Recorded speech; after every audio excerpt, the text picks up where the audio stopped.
Try natin itong paprika with cream cheese. Ayan. Nahati ko na itong maliit na paprika. Lagyan natin siya ng cream cheese sa loob. Kasi meron pa ako natirang cream cheese last time na nag-video ako.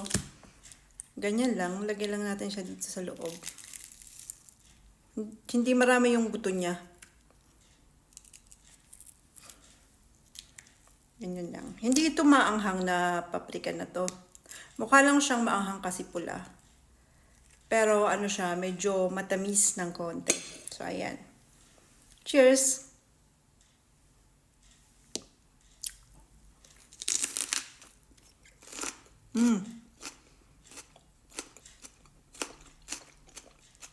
Wow!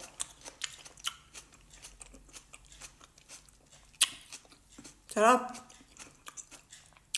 Crunchy.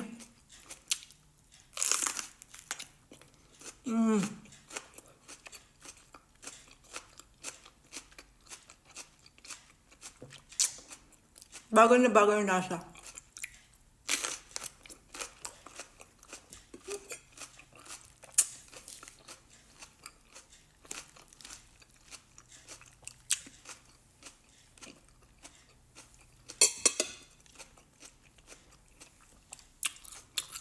Matamis tong paprika na medyo maasim ng konti.